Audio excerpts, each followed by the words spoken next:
Tell me a man who's never had any difficulty in his life. Never, nothing bad's ever happened to him. Or a woman. Or a woman. And look at them. They're spoiled. They're crying over nothing. They're upset over zero. Nobody likes them. And they can't handle the true trials and tribulations of life. And life is hard, and life's going to hurt you. And it's my job to pay attention to everything and go from there. Are there things... Let me understand. You never cried? You never cried? The last time I cried was when my father died, which I think was 10 years ago almost. A while ago. But difficult things are supposed to happen to me. So I don't have any regrets because difficult things are supposed to happen. Now, there are things I would do differently. There's things I've learned. I'd be stupid if I didn't do that. But to sit and say, I wish this didn't happen and I wish I didn't go to jail. No, I don't operate under that frame. Have you made mistakes? It's not about making mistakes. So sure, there's things I would have done differently. And now that I have a massive platform, I have to be far more careful with what I say and how I talk.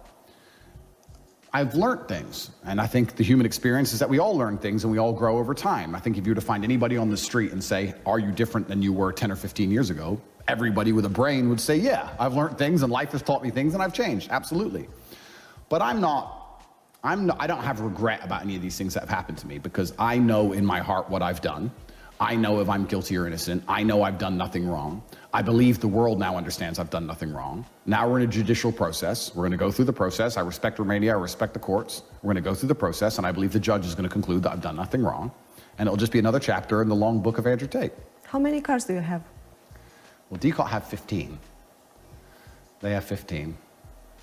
How many do I have? 15, of course. On your name? Those that are on Let me see if you have a DCOT parking. Let me see if you have a DCOT badge. Yeah, DCOT have taken some of my cars. That are under your name? That's the question, actually. No, that's the thing. So not all of them are under my name. This is another thing that's been interesting for me because this is my first experience with the Romanian judicial system. A lot of the cars were under company names. Some of those companies I don't own. Some of those cars I was borrowing or they were lent to me. I have a lot of friends with very rich cars and very nice cars. So there are people in England who borrowed me a car and now DCOT have it. And they say, well, that's not even your car. How do I get it back? And I'm like, ask a judge. I don't understand any of this. I don't know how, in my understanding of the legal system, please understand I'm from a different world. I'm from America or England where you're judged in absolute freedom. You have no restrictions. You're never preventatively arrested. They can't take all of your things without a guilty plea. If they take something off you, which is not yours, they have to give it back to the person who owns it. Like, it's different. In Romania, things are very confusing for me. I don't know how DCOT are holding cars that aren't even mine. But they ran in here with guns and just took everything they could get their hands on. And I do believe in the end it will be worked out, and I believe in the end we'd get things back. But I also want to make a very important point here. I think that the reputation of Romania has been severely tarnished by all of this. And that saddens... By your case? By my case. Why? That saddens me because I actually love Romania and I don't want to leave and I'm going to stay here even when this case is over. Yeah, I love Romania. I've been here 7 years. I've made a home here. My brother has children who are Romanian. I have a child who's Romanian. I'm not leaving here. And it's a shame that the international reputation of Romania, which my brother and I have done so much good for, because it didn't have the most fantastic reputation before us. And we came here and everyone asked us so many questions about Romania. What's it like? Is it dangerous? But you've said it's a corrupted country. You've said that I've said America's corrupt. Could have done anything during pandemic, for example, if you are a rich person or an important person or have a certain influence, you can do anything in Romania. Yeah, and I've said America's corrupt also. I've said a lot of countries are corrupt. And you're right, I did say during the imaginary pandemic here, they were not as stringent as they were in some other places. That's a good thing because they shouldn't be taking anybody's rights away for no reason anyway. So I said that in a very complimentary way. And I do think that Romania as a whole had an image problem, and my brother and I have been fantastic for the image of Romania. That I can name 200 people who visited this country purely because my brother and I said it's safe, it's beautiful, the nature's beautiful, they have history, it's such a great place. We've been the #1 beacons. The Romanian Tourism Board should have hired us. All we've done is say good things about Romania for such a long time, and now they've done this. And I'm getting so many messages from people who are saying bad things about Romania, and that saddens me because I don't want people to think bad about this country. And the international reputation of Romania has been damaged for things like the cars. They came in, they took everything, half the stuff ain't even mine, it's all been taken, it's been gone for months, we can't get it back. There's other people around the world who own these things who are saying, why can't we have our things back? We were locked up in jail without charge, thrown in jail. There's no evidence, there's no victims, there's no videos, there's no medical records, there's no pictures, nothing. And they're trying to destroy us, and the whole world's saying, I mean, let me ask you a question. If you're a German businessman with a lot of money, and you've watching and keeping your eye on our case, would you move to Romania? Would you feel safe to move here and bring all your wealth here and your cars and your money and your watches?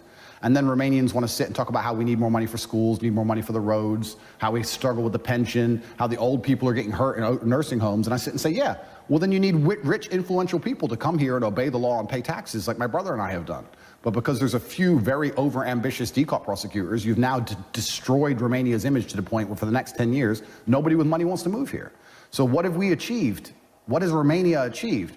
We've achieved nothing. We've saved nobody. There's no victims. You've put 2 innocent brothers in jail. You've damaged your international reputation. You prevented people wanting to invest in the country. What's been the end goal of all of this? It's pretty sad, really, for Romania and for us. And my brother and I love this country. You are talking now a little bit like a politician. But are you going into Romania and Romania's politics? Are you going into politics? I think, I mean, I'm not too versed on Romanian politics, but I will say that any politician or any of the political parties which stick with conservatism and faith and God and protecting the youth from these new dangerous ideologies is a politician that I will get behind and support. I like the idea of, I guess, traditionally right-wing conservative politics. But really... But you won't get into politics? I won't get into politics. My goal is now to beat this, to restore my reputation, and to restore the reputation of this country. The general public is saying, and you know this, that it cannot be smoke without a fire. What is actually over there that we have all this smoke? Well, that's the thing that's interesting. I don't think the general public understand 3 things. The first thing they don't understand is that when you're influential enough in any country in the world, you're going to be heavily scrutinized and looked at by, like I said, criminals and the law. Have you had any sign of this prior to the moment they come to arrest you? Well, yeah, in April, when it all began, they first came in the house and they released us in 2 hours because they knew we hadn't done anything wrong. And then I understood they were watching me from that point. But I had nothing to hide, so I didn't run away. I had nothing to hide. I knew that they were going to be keeping a close eye on me. I'm too big to not be watched heavily by... It doesn't matter if I move to Switzerland. I will be watched. So I live my life with that in mind. I'm watched everywhere I go, and that's why it's a good thing I'm not a criminal. But I don't think people at home understand, for the general public who say there can't be smoke without fire, how subjective the law is. The law is a very subjective thing. In Romania or in general? In general, in the world. And the law can be weaponized with a subjective worldview to attack anybody they want. So I can give you a very simple example, right? I can look at you and sit and say, I believe you're an alien. And my proof for that is I've seen her walking the streets at night and she looks at the moon, so she likes to look at the moon. And I heard her listening to love songs, talking about going to space with her lover and how she likes to look at the moon. And we have no medical record. She hasn't been to the doctor in 3 years. People usually get sick. She hasn't been to the doctors. And I can put together all these little pieces of paper that you're an alien. And of course, you're not an alien. But over time, we build up this file, right, about how you look at the moon, and you haven't been to the doctors as often as most people, and you listen to love songs about space. And then I can put it in front of a judge and say, I think she's an alien. We need preventative detention. And then it's up to a judge who goes, maybe. And this is how it works. I can do the same thing with anything.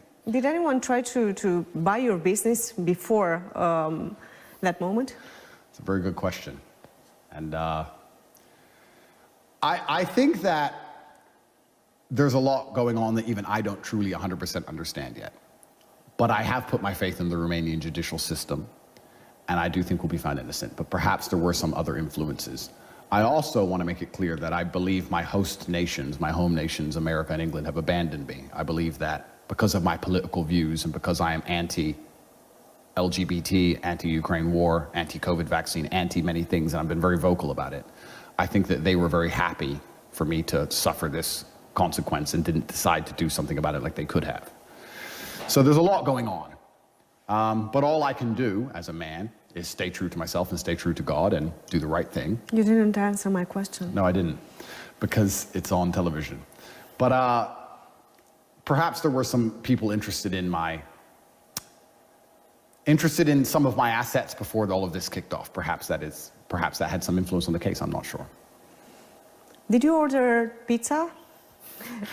After that moment when they found you, they told everybody they found you from the pizza box. From the pizza box, yeah. No, I think I was in Dubai for 3 months. I have very good friends over there. I was there for a long time, and then I flew to Prague, I believe, for Christmas, and then I was going to go back to Dubai, and I stopped in Romania for 1 day to repack Just for a pizza? To repack, well, a pizza. To repack my bag and get a pizza. Repacked my bag, I ordered pizza.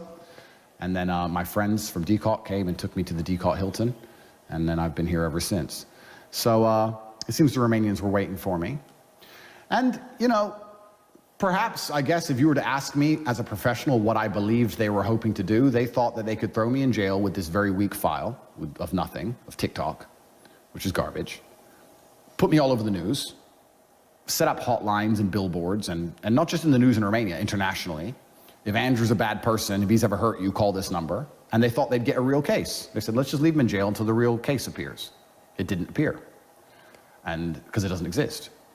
And I think that's what the plan was, and their plan failed. So I think that's why all of it happened at all, to be honest with you. Do you think women are scared by you? I know they're not scared of me, because the only problem I have with women is trying to ask them to leave, not to kidnap them. In fact, I would say I got maybe 1,000 letters a week in jail, and 500 of them, at least 50%, maybe even more, were from women. The number of women who send me messages of support, who say that you're a traditionally masculine man, I like a man who provides for me, who protects me, my boyfriend's a better boyfriend since he met you, or he started listening to you, my son is going to the gym because of you, mothers write to me. I get hundreds of letters from women. I get love letters with perfume. Are you in love? Am I in love? Yeah, I have a happy personal life. But if I was a vagabond, if I was that kind of person, I get endless love letters from women who I could pursue, but I don't. I appreciate the support and I appreciate the flattery, but we leave it there. But women are certainly not scared of me, and I've never met a woman on the street. You didn't answer. Are you in love? Am I in love? Yeah, sure, I'm in love, yeah. And I have beautiful children. And I want to make it clear, this is the thing that's interesting. The internet sensationalizes and people pretend I'm this big evil misogynist. I've never met a single person on the street who dislikes me, male or female. The number of women, every single woman I see on the street loves me. Oh, you're so funny. Oh, you tell the truth. Oh, it's great.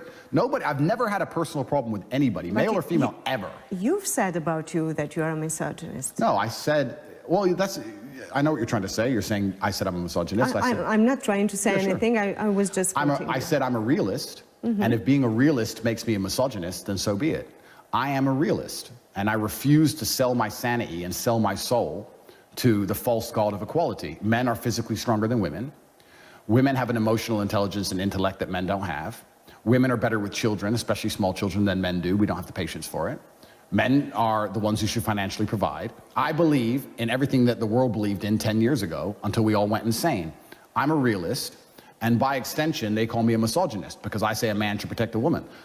In America, and I don't think Romanians understand this, in America, if you say, I as a man am responsible for the physical safety of my girlfriend, you are a misogynist. Because I'm supposed to believe that she is empowered enough to protect herself, and she doesn't need a man to protect her, but she does. And anyone with a brain out there understands the true difference between men and women physically, and she does need a man to protect her. And if she calls the police, men are going to come protect her. So the whole thing is stupid.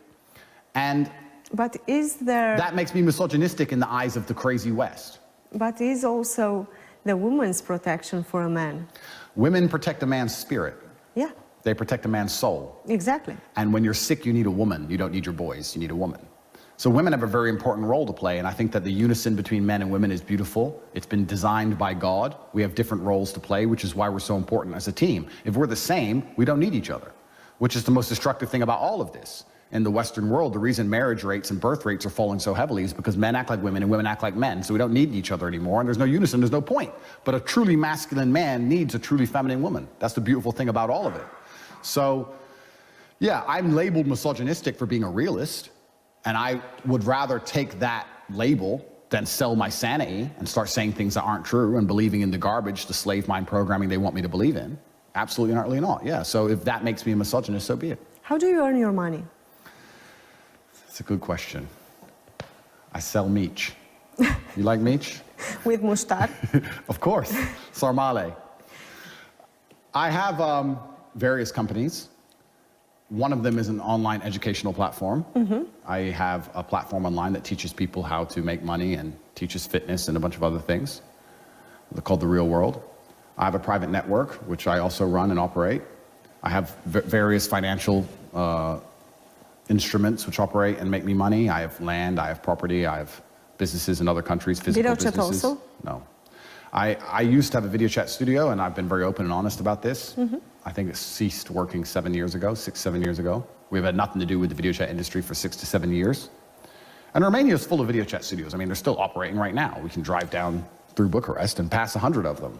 So it's not a crime. It's a perfectly legal enterprise. But we don't have any video chat companies or anything to do with that. Crypto exchange is another source of money? We have a few things going on, and I have interest in many different projects around the world, and we do okay. I have enough money to take care of my family and make sure my mother is living well and my children live well, and my brother and I, we do okay. We have food most days of the week. Sometimes we have to skip a day, but we're okay. About food, what do you like most? That's a good question. I'm a meat eater. I love meat, and I eat as much of it as possible. It was Ramadan while I was in jail. So as a Muslim, I'm practicing, so I only ate once a day. I could eat as much as I wanted when the sun wasn't shining, but I chose to eat once a day because I tried to be strict with myself. And that means of the 3 meals I got per day, I got to choose one of them or maybe mix them all together. But yeah, I'm a big meat eater. I love meat. And I think that it's interesting because even eating meat is being attacked in the West. It's interesting how I can name anything that is under attack in the West, where they're trying to turn us all into vegans and trying to make us eat bugs. It's crazy. Is that happening here in Romania yet? I don't think so. I don't know. But in America and England, they have this massive push about how meat is bad for the world and you shouldn't eat meat and you should eat the bugs and eat the vegetables and take the vaccine and sit at home and your wife's in charge. And it's a genuine attack on masculinity, and it's crazy how we can have a conversation about anything and it ties back to that. Andrew, who's Matrix? Who's the Matrix? The Matrix are, I don't want to die, and I'd never kill myself, but I think people at home need to understand that there are large institutions in the world with massive financial resource and capability which influence the shaping of things. And they influence the shaping of things with a specific goal of gaining more and more control over the populace. And we talk about governments, but very often a lot of the decisions that are made which reflect your life have nothing to do with the government. A law must be passed by a government. A regulation, which is the same as a law, can be passed by a financial institution, for example. And we're living under the foot of these institutions which can affect our everyday life.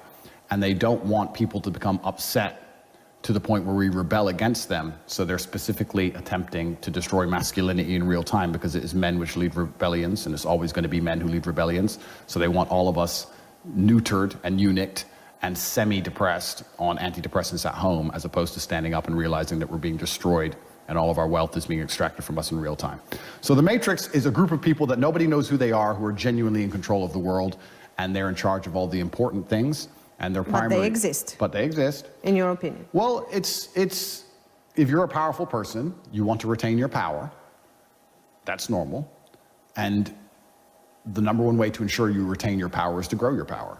Why are you saying escape the matrix? Because the idea of the matrix is that you work and you consume and you die. The idea of the matrix is that you go to school and you listen to what they tell you, and then you get a job, and then you work, and then you spend your money on things you don't really need, and you consume things, and then you die. But you don't ever get any genuine freedom of mind or body. So if I put it in a very simple word, Yeah. it's just being different, try to be different, try to be yourself, try to... It's having the financial stability to, one, be free, which is the beginning, but also having a free mind. And to have a free mind, you need to be able to think outside of the box and ignore the things you're told. And I think as a man, to have a free mind, you also need to have a strong body, because you have to have the capability of protecting your ideas. It's difficult to sit and argue with people who can destroy you. So to truly escape the matrix, you have to be a strong individual of financial means, which has a mind which is capable of understanding the truth of the world. Because they are giving us all a false version of reality to try and keep us subdued. Because if most people at home understood the truth about what's really happening, there would be riots tomorrow. And I also think that's one of the reasons why, when I say my whole case is a litmus test, people whose minds have already been freed, who have already escaped the matrix, understand completely that I'm innocent. And the people who watch the TV and they can't think for themselves, well, they can believe whatever they want. They're going to stay inside the matrix forever, and they're going to suffer the consequences of that. There are lots of poor people in the world in general. Is it their fault? Absolutely, it's not their fault. In fact, that's what's so interesting when you understand the financial markets and you understand the matrix and how it operates. It's designed to keep a huge percentage of the world poor. The wealth that exists in many of the world today, especially at the upper echelons, is extracted. Very rich people are not working. They are moving numbers on a screen or moving pieces of paper, and they're becoming extremely rich. Well, how does that happen? That happens because other people are working. Is this your case? No, it's not my case, because I'm teaching this. But this happens especially in the third world, the most. You look at Nigeria and Africa and these countries, that's what's been happening for the longest time. So it's absolutely not the poor person's fault, but to escape the matrix, the poor person needs to understand why they're poor. Why is my country so destitute? Why is it so difficult to make money? Why has this happened? When you start to learn and understand all these things, you can begin to escape the matrix. And the world is set up in a way where wealth is being funneled into the Western hemisphere, which is why we're so prosperous compared to the rest of the world. That's now changing in real time, and I don't think many people at home also understand that the people who are in charge of the global financial markets have accepted that that's going to change, and they're also going to change team. And I think that very difficult times are coming for Europe and America. I think that the world is cyclical, empires fall, and you used to live in Rome, and you'd be walking through Roman streets, and you think, Rome will never fall. This is Rome. It's the height of civilization. And one day it crumbles, and then a new empire appears. And I think we're almost in a transitionary period where a new empire is going to appear and take over, because the Western hegemony is failing in real time. And it's failing because they've gone too far with their dictatorship and too far with trying to control people's minds and too far with these insane ideas. And unfortunately, it's like being a sick person. When you're sick and you start taking a medicine, even if the medicine makes you sick, you need more of it. Because now in the Western world, the only way they can keep the population subdued is to make sure that we believe in a bunch of garbage. And they're trying very hard to keep forcing it down our necks.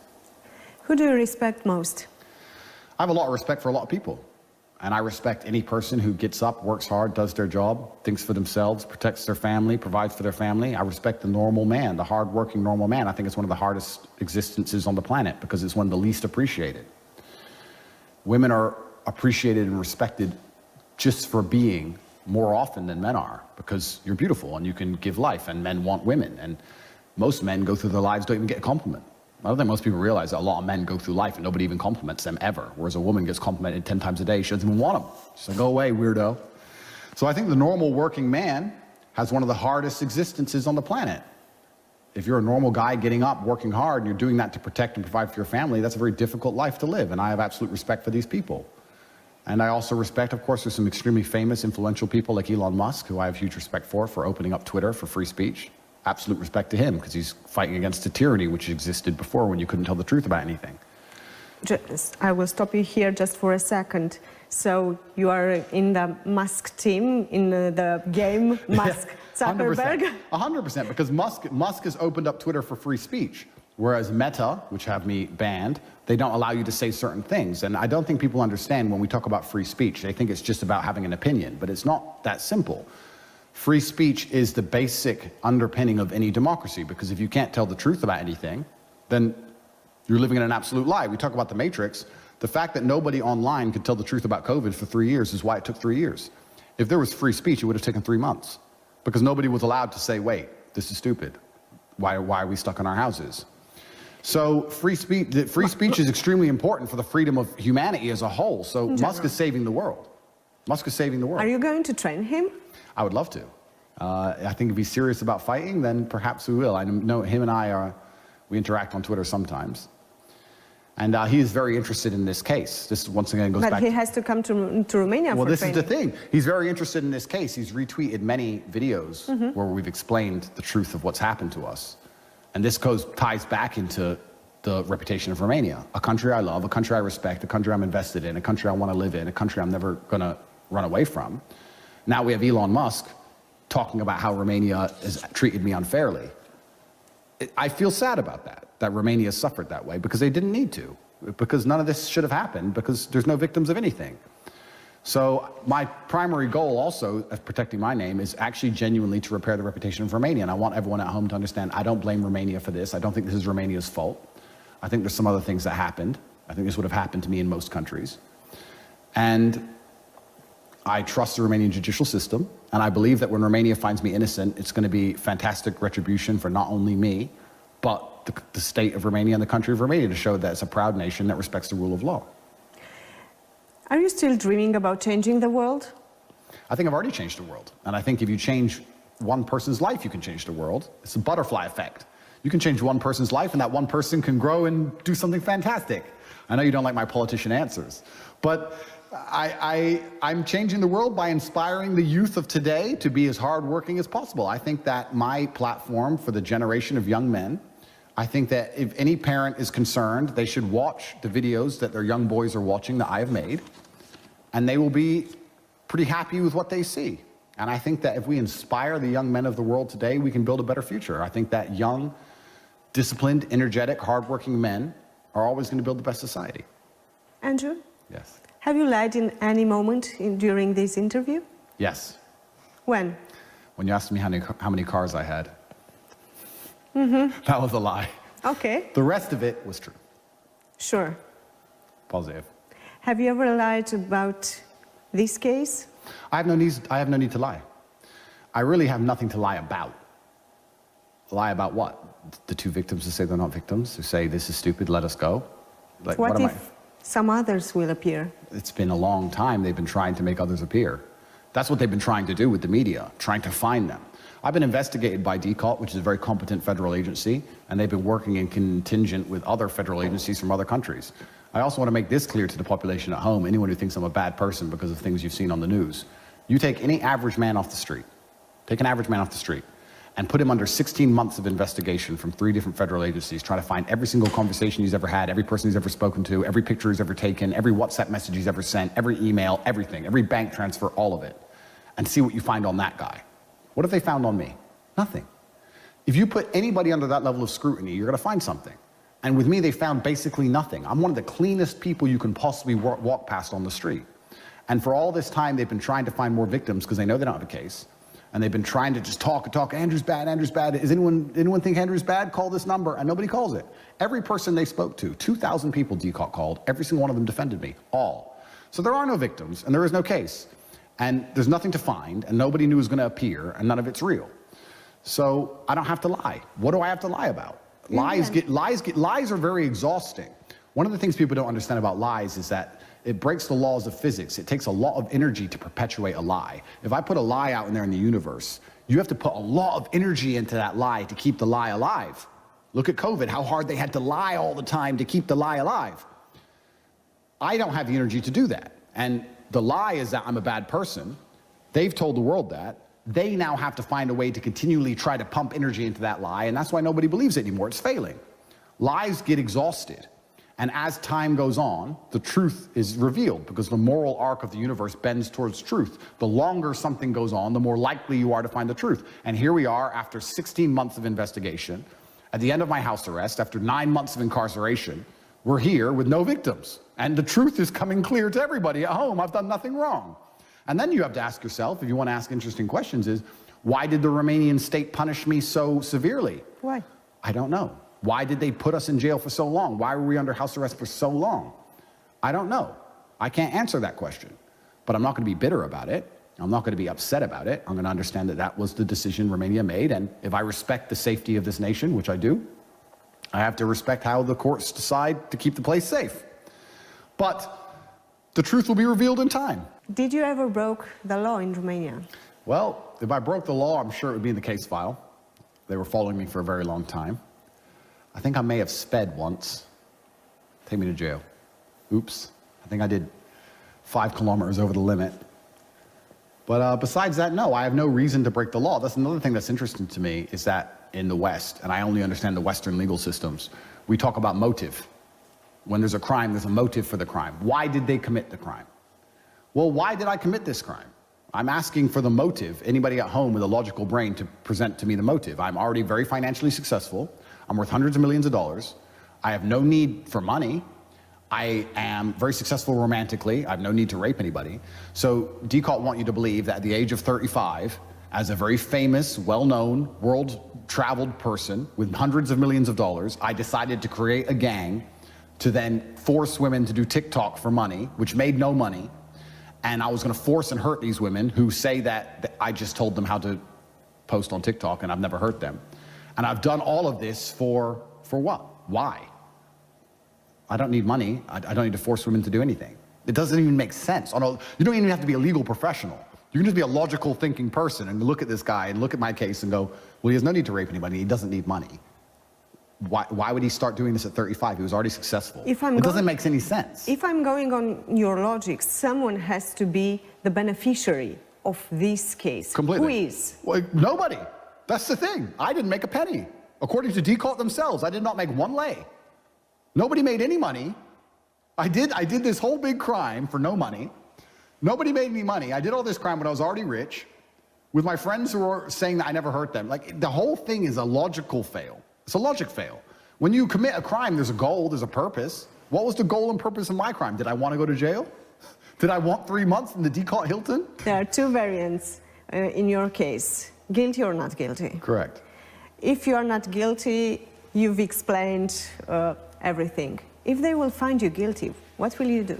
If they will find me guilty, then it's going to be very interesting for the world, because they're going to have to justify that, I hope, to a superior court, and they're going to have to justify that to the European Court of Human Rights, and we're going to see how deep the matrix runs. And as things come out and are exposed about my case and the insanity of it, we're going to have to find out how they can justify putting 2 brothers in jail with no witnesses on the stand. Please understand this. There's not a single girl who will take the stand against us. It's my brother and I. All of the victims on our side saying, hello, we're not victims. An empty stand for the state prosecution with nobody on their team. Nobody. Saying you're a victim, you're guilty, you're doing. And it's crazy. Consent. They've thrown the idea of consent out the window, which just doesn't even make sense. The difference between rape and sex with a partner is consent. If girls ask me to help them on TikTok, and I help them on TikTok, and they say, thank you for helping me on TikTok, and I say, no problem, I'll help you anytime you want, you can't then come along and say, she's a victim, he's guilty, and because he was so nice to her, because he's a nice man, he used the lover boy method.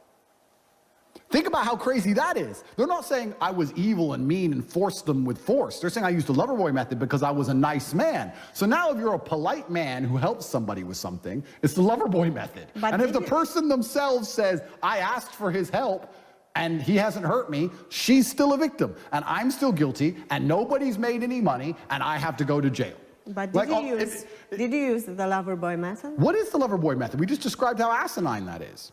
And if they're going to put me in jail based on what I just described, if they're going to find me guilty based on what I just described, that has far-reaching ramifications for the reputation of Romania and the justice system of Romania, for people's understanding of how dangerous the law can be used when it's weaponized, for people to have faith in the European Court of Justice, because I'm sure it will go all the way to the top.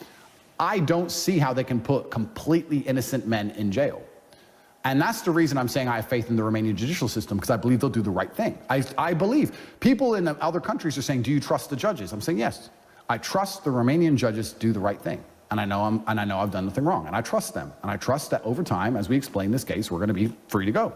So you're asking me, how can we be found guilty? I can't imagine a scenario where that happens. It would be crazy, and it would be very scary. If you're a man at home today, and you've given someone some advice, how to fix the tap, how to fix the light bulb, and you were nice and polite about it, you're the lover boy. Lover boy method. Somebody at home texts you, you're a man, you get a message. Hi, the light is broken. You say, hey, hope you're good. This is how you fix the light. Be careful, look after yourself. Now, Tate come along and say, you have forced labor from this person by telling her she has to fix the light, but you did it in a nice way.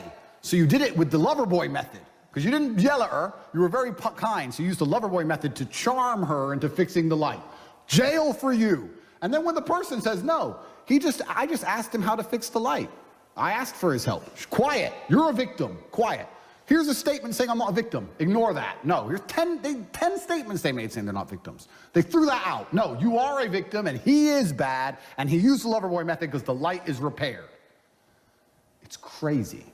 And it's scary. Because they can do this to anybody. They've done it to me now, but they can do it to any man they don't like. They can come along with this framework, these parameters of garbage, and wreck anybody. And not just Romania, any country can. And that's what's scary. What about the accusations in UK on your name? There are no accusations in UK. I have a civil case in UK. So in 2014, a girl I know told the police I hit her. Did you? No. She went to the police. The police threw the case away because they found text messages in her phone of her talking to her friend saying, I will lie about this, I'm gonna tell them this, if they call you, you say this, planning it all. They took her phone off her and saw her planning it all in 2014, so they threw it all away. Garbage. When I was arrested here in Romania, that same girl decided to launch a civil case against me, not a criminal case, a civil case. They sent us a letter saying, I want $1 million. It's funny when you get rich, everyone wants money. It's interesting. For what? Because in 2014 you hit me. The police have already said I haven't hit you. But she sent me a letter saying that she will one day maybe sue me. Correct, she hasn't even sued me. I might sue you for $1 million in future. When you're rich, everyone's coming out the woodwork who wants money. Everybody, every person I've ever known, people I went to school with, old friends, my cousin's cousin, every 5 minutes. So money is all. Well, people want money. It's hard out here. And now we have somebody else who saw me go to jail and thought this is a perfect time for me to try and get some money. It's stupid. And it's crazy, and there's no accusations against me.